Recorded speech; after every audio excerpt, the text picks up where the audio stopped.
Good morning, children. Once more, I welcome to all of you. Today, we are going to learn EVS subject. EVS subject means Environmental Studies. Lesson number 10. Lesson number 10. More about water. In this lesson, last period, I am explaining the this is page number 58 and 59, and today taking for page number 60. Okay, so see here, children. Now, pure water has no color, taste, or smell. Okay, that day I am told pure water has no color, no taste, and smell, and water is transparent. Water is transparent. Okay, pure water is transparent. So see here, children, page number 60. More about water. It takes the shapes of its container. Second, it spreads on a flat surface, and next it flows down a slope. Okay, see पाणी कसं असतं बघा. ज्या भांड्यामध्ये आपण पाणी ठेवू त्या भांड्याचा आकार घेतो. सपोज तुम्ही ग्लासमध्ये जर पाणी घेत असाल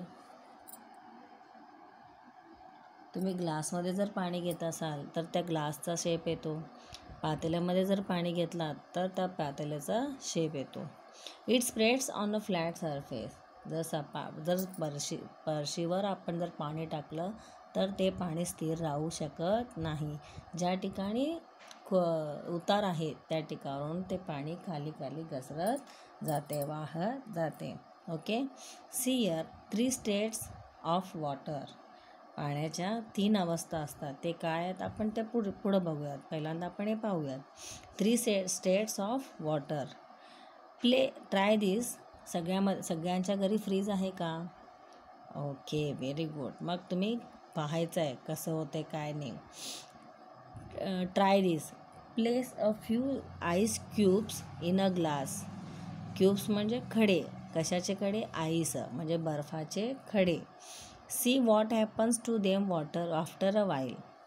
एका ग्लासमध्ये, स्टीलचा ग्लास असो किंवा काचेचा ग्लास असो, त्या ग्लासमध्ये तुम्हाला आईसचे बर्फाचे तुकडे त्याच्यात घालायचे आहेत किंवा बर्फाचे कडे त्याच्यात घालायचे, आणि थोड्या वेळानंतर ते पाणी काय होतात हे तुम्हाला पाहायचं आहे.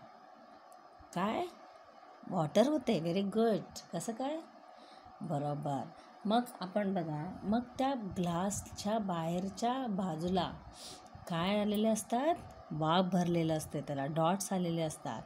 का? कारण ते बर्फाचे तुकडे हळूहळू होऊन बाहेरच्या गरम पावामध्ये येऊन त्या बर्फाच्या तुकड्याचं पाण्यात रूपांतर होतं, आणि ते पाण्यात रूपांतर होत असताना त्यातली जी वाफ असते ती वाफ बाहेरच्या बाजूला म्हणजे त्या ग्लासच्या बाजूला येऊन चिकटलेलं दिसते आपल्याला. ओके, बरं, ठीक आहे. आपण पुढं बघूयात काय आहे ते experiment. See here. Try this. Do this experiment with the permission of an adult and under their supervision. हे तुम्हाला करायचं नाही, फक्त ऐकून घ्यायचं आहे. Heat some water on a burner. What do you see after some time? The water begins to boil. Keep it boiling for some time and observe it. What do you see?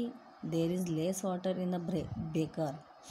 Why is there less water than before? Using tongs, hold a steel plate in the steam coming from the water only for a few moments and remove it. What do you see on the underside of the plate? Droplets of water have formed on it. Where did these droplets come from? मग मला सांगा, पाणी जर तापायला ठेवलं तर त्या पाण्याला उष्णता दिली तर जर ते थोड्या वेळाने ते उकळू लागतात, म्हणजे गरम होऊ लागतात. बघा मी काय म्हणाले, थंड पाणी जर आपण गॅसवर ठेवलं तर ते पाणी थोड्या वेळानंतर गरम होत जातात, आणि खूपच जर वेळ ठेवलं आपण, जर पाणी खूप वेळ तापलं तर त्या पाण्यामध्ये आपण जेवढं पाणी ठेवलं तेवढं पाणी दिसत नाही, कमी झालेलं दिसतं. का? तर आपण त्या पाण्यावरती जे झाकण ठेवतो त्या झाकणाखाली वाफ भरलेली असते, आणि त्या झाकणाला सगळे काय चिटकलेले असतात, थेंब जमा झालेले दिसतात. बघा, समजा तुमची मम्मी आता भात ठेवलेली आहे, भात पूर्णपणे झालेलं आहे, भात शिजले, वाफ भरले, पूर्ण भात झालेलं आहे आणि गरम गरम भांडं मम्मीनं खाली ठेवले आणि ते भांडं आपण झाकण जर काढलं तर त्या झाकणाच्या वरच्या बाजूला असलेले जे वाफ भरलेले असते त्या वाफेचं पाण्यामध्ये रूपांतर होऊन ते पाणी खाली टपकायला लागते. बघा, कधी जर नाही बघितला तर तुम्ही विचारा मम्मीला की मम्मी भात झाल्यानंतर आम्हाला दाखव. म्हणजे ते भात झाल्यानंतर त्या भातामधली जी गरम वाफ असते ते वाफ झाकणाला चिटकून त्यातलं पाणी जे असते ते पाणी वाफेमध्ये रूपांतर होऊन त्या झाकणाला चिकटलेलं असते. See here, last, when water becomes very cold it freezes. That is, it turns into ice. When ice is left uncovered, it gets heat from the air around it. It melts. That is, it forms water. When water gets enough heat, it turns into vapor. The boiling water in the experiment turned into vapor. That is why the water in the beaker was reduced. As steam cools, it turns into water. The plate held in the steam was cool. So the steam that collected on its underside cooled down and droplets of water were formed. बघा, पाण्याला जर आपण खूप थंड केलं तर ते गोठून जाते. बघा, आपण फ्रीझरमध्ये पाण्याच्या बॉटलमध्ये पाणी भरून जर फ्रीझरमध्ये ठेवलं तर त्या पाण्याचं काय तयार होतं, बर्फ तयार होतं आणि तेच बर्फ उघड्यावर राहिलं की त्या बर्फाला त्या बाटलीच्या बाहेरच्या साईडला वाफ लागून पाणी जमा झालेले दिसतात. म्हणजे बर्फ वितळून लागतं आणि त्या बर्फाचे काय होते, पाणी तयार होते.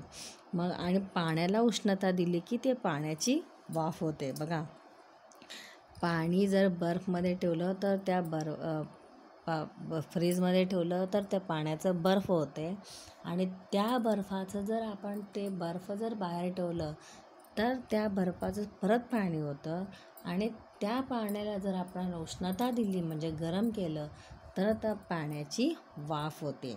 भांड्यातील उकळणाऱ्या पाण्याची वाफ झाली म्हणून भांड्यातील पाणी कमी झाले. मग वाफ थंड झाल्या की वाफेचे पाणी बनते.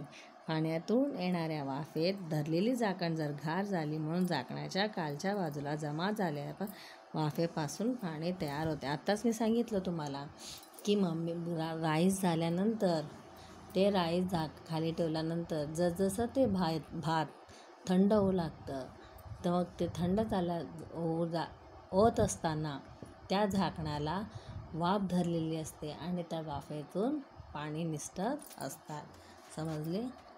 थँक्यू.